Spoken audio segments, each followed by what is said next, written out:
The dominant narrative in America is white people are evil, white people suck, we should be ashamed of ourselves. And I don't think we should be ashamed of ourselves. I think that we should take responsibility for the system that we've created. The best system in the world? Oh, we do not have the best system in the world. Who has a better system?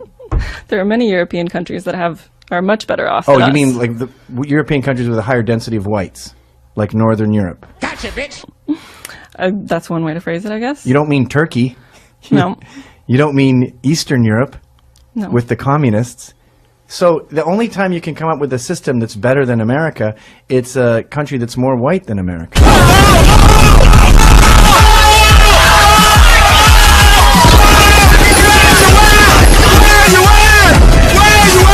Smoke weed every day. Fuck it right in the pussy. You don't mean Turkey. Hold up. Hey, for my niggas who be thinking we soft, we don't play. Hope you're ready for the next episode. Number 2. Feminist senator gets fucked right in the pussy. You've restarted, let me fair just enough. stop you so you don't waste a line of questioning. I'm just giving you... I love the mansplaining. I'm enjoying it. You're loving what? The mansplaining that's going on.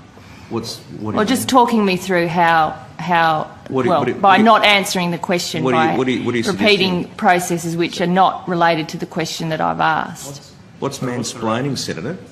Well, it's the slightly patronising and condescending way that you're responding to my questions. Well, I would suggest, Senator, that if you're putting the word man in front of some description of what I'm doing, you're doing that which I'm sure you're very much against, is making a sexist implication about how I'm conducting my role as a man. Well, then the easiest way to do it... Is that what you're saying, Senator? Well, what I'm saying is that the way you've been responding to me has been patronising and condescending, and I have responded to that. So the easiest way to deal with this is not to have that way in responding to the questions I've asked. Imagine the reaction, Senator, if I said you were woman-splaining. You're saying that I'm mansplaining. Well, it is a term that's used. Is it by whom? Well, it is a term that's used. By rude... Doesn't make by rude senators. By senators who no. are seeking to make gender an issue.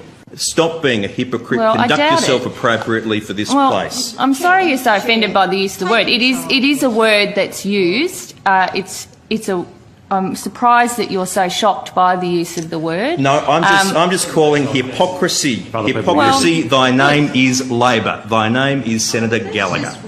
Number 1.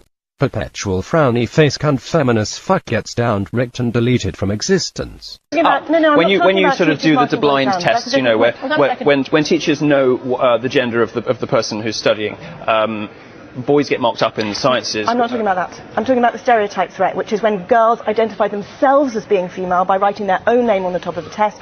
They will do worse. It has been shown that they will do worse because they know that they feel that they will probably fail. Better at university. More girls are going. Well, okay, so we have to ask. Girls perform better at university. You have to ask if this is really a problem. More women are going to university. They're getting higher grades at school. They're getting higher grades at university. 20% of all more A-level women graduate. Women in their 30s earn more than men for the same work in their 30s in the UK and the US now. They are 2 to 1 more likely to get a job with the same qualifications. Where's the structural bias against women here? I don't see the problem here. What I do see actually is a very reasonable complaint from a lot of young men, not my generation maybe, you know, I'm sort of 10 years older than them, but from a lot of young men who are going to university, going into the workplace, and they don't recognise the world you're describing because it's not their experience. When they go for a job, they are discriminated against because people are desperate to hire women. When they go to university, more women are doing better all around them, and they feel as though being held up to feminine standards of behaviour, being whacked on Ritalin because they're too boisterous in the playground, or not getting the same support that women do at university. Okay, and what about mental health issues that men have? Would you like to make a final point, and then I'll come to you? Of all A-level physics students, only 20% are girls. How can you possibly say that we're in an equal environment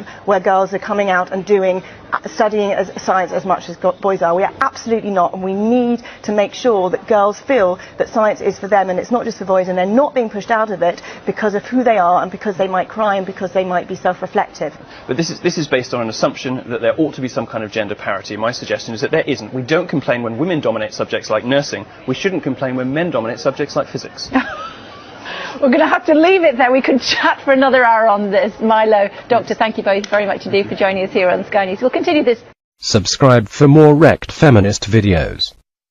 Now with reaction, Ben Shapiro, editor-in-chief at dailywire.com and editor-at-large for Breitbart News, and Nomiki Konst, founder and executive director of the Accountability Project. call the cops on this campus if someone hurts your feelings? If someone hurts your feelings, and that woman at Yale yelling at the professor for saying, I think Halloween costumes should be allowed and we shouldn't be censoring them. How do you sleep at night? I'm going to leave. Good, go. I mean, I look at that. You tell me, Nomiki, because you're going to defend these people. Of course. I look at that and say, I can't wait for my kids to get out there in the world against these people. I can't wait. Well, they're going to kick some... That's my reaction. Am I wrong? Well, okay, to be fair, these are not administration, these are students. These are 20-year-olds who are reacting, and it's a very racially charged environment. You know, words matter. And so when that letter was sent on behalf of an administration official, somebody who's supposed to represent the students, to create, you look at the documents that Yale sends out, the application documents, and it's all about having an inclusive community. This guy was defending Halloween. Well, he wasn't defending Halloween. He was defending being offensive to a community of people that are being marginalized. I mean, 7% of the Yale... He was saying if you want to go as Tatiana, the frog princess, you should be allowed to. No. He was acknowledging that someone who shows up in blackface, it's okay, it's a joke. And you think that should be banned? You should, Halloween, that should be banned. And what if you want a guy who wants to dress like a girl? Should he be banned? Listen, there are the stereotypes. There's plenty of stereotypes that we have changed over time. Things that would now be totally unacceptable. We had this debate about things gender expression would be offensive if you want. So a guy dressed up as a female nurse. That's not for white people to determine. That's not. These things are not for the people who are doing it to determine. It is for those who feel hurt. If you feel hurt, that's fantastic. I hope you have young kids like just exactly my kid's age. Ben, you take it. I understand the offense. I understand you go to the race place and what happened to swastika, but you can't wear the Halloween costume you want unless no one finds it offensive. Well, now the selectively offended get to run the rest of the country. I mean, this is what we are creating. We are creating a society of panty-waist fascists. What we are creating is a group of people who are oversensitive to everything and then are willing to call the cops as soon as they are offended. It's actually incredible, and it's a violation of the First Amendment, which you saw with a professor from the Mass Communications Department at Missouri telling reporters that they have no right to be there, and at Yale you have students shouting people down. If this is the climate that we're supposed to create, if this is supposed to create openness and tolerance on the campus, I'm missing the openness and tolerance in let's call the police if I'm mildly offended because my feelings have been hurt. I mean, this is creating a country of crazy people. How can you watch this and not go crazy and think that everyone who's involved in it is crazy in the first place? How about that woman from the communications department, Nomiki? Listen, shutting down the student reporters from filming the protests she was promoting. Guess how you promote them? Put them on TV. I do agree with that, and I think that Josh Earnest has said the same thing. Ben, I read your article today, and I was shocked by the language you used. You were saying that it's time for the right call the police to right fight. Yeah. No, but you read his column. Evidence. All this is screaming and feelings. How about like a shred of evidence? You little dumbass bitch, I ain't fucking with you. Get back in the kitchen. Given a number of very valid examples of the ways in which the non-Western world has practices that we wouldn't condone as Americans: female infanticide, dowry killings, female genital mutilation. Your example just now of women in Egypt being raped and that law. I would make the suggestion that here you have, on some level, denied the existence of feminist movements in those parts of the world that are working against that, feminist movements that you might identify as leftist movements here in this country.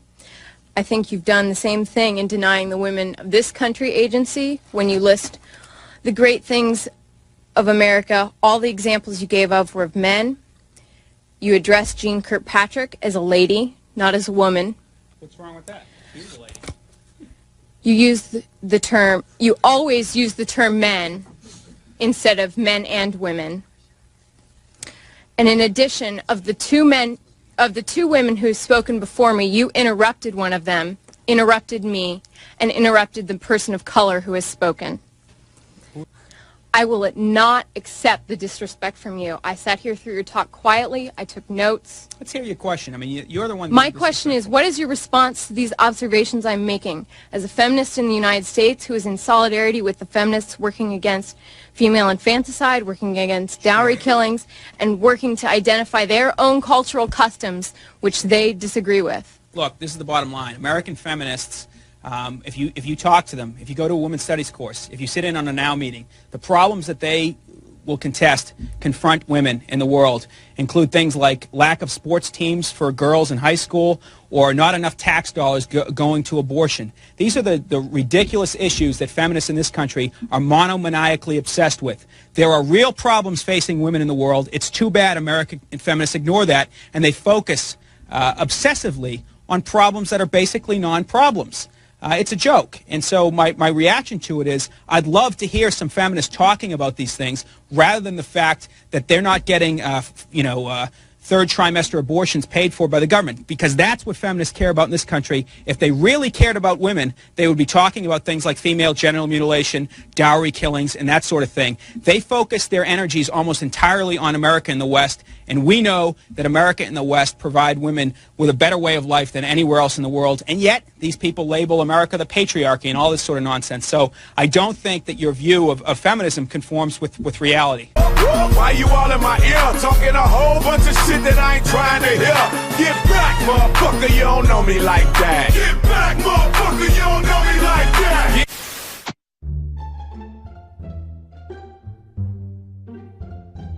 New study out today that says women become unhappy as they get older. Well, the flip side, men get happier as life goes on. Now, the researchers, a couple of economists, by the way, they say it happens when we each turn 48. And of the major factors coming down, it's all about money. Now, what's that all about? We're going to debate it. Mark Rudolph is a no-nonsense man, and Tracy Burns, our Fox Business reporter, joins me to tell us what's really going on. Tracy, is this true? Come on. I mean, come on. All right, first of all, don't get me started. I know you've missed me, Mark. First of all, this study was conducted by mostly men. And when men conduct anything, they talk about their finances because men judge themselves by the size of their wallet, toys, dare I say. So, you put all your toys together in a parking lot and it makes you happy. If they were to ask other questions in this study about spirituality, about the other aspects of our lives, that women would have taken over. I mean, first of all, a woman hits her sexual prime at 35. Things get much better for us. Hey, I'm 35. This is good for me. All right, Mark, all right, go nuts, because I know you're going to go nuts. Well, first of all, you're presuming that unhappiness in women begins in middle age. I'd say it starts when she's a little girl, when she's taught that happiness derives from shoes, jewelry, boob jobs, and pedestals. And what's interesting, oh, come on, Alexis, and then you have boys who are taught that they're supposed to make girls happy. I was on the radio 2 weeks ago in Greensboro, North Carolina, and the host related a story. He overheard his son and daughter talking. So brother goes to sister and says, "How come you always have money and I don't?" And she says, "That's simple. I have a boyfriend and you have a girlfriend." The fact of the matter is, boys are taught that they're supposed to make women happy. No, he's actually living in the dark ages. There's that. I'm not living in the dark ages. This is reality. And if either of you women has ever dated women, you would know what I'm talking about. But you pretend that you don't know what I'm talking about. All right, Mark, so what's happening in middle age?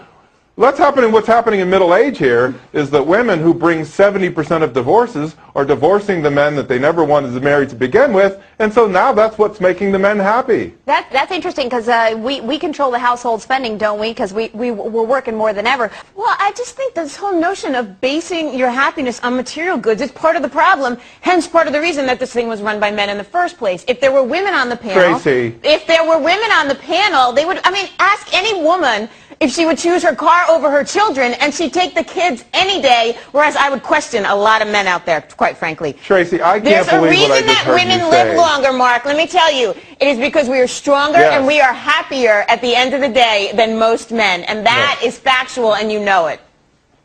When men are married to women who scream like you, they just want to die sooner. You'll notice. Get back in the kitchen.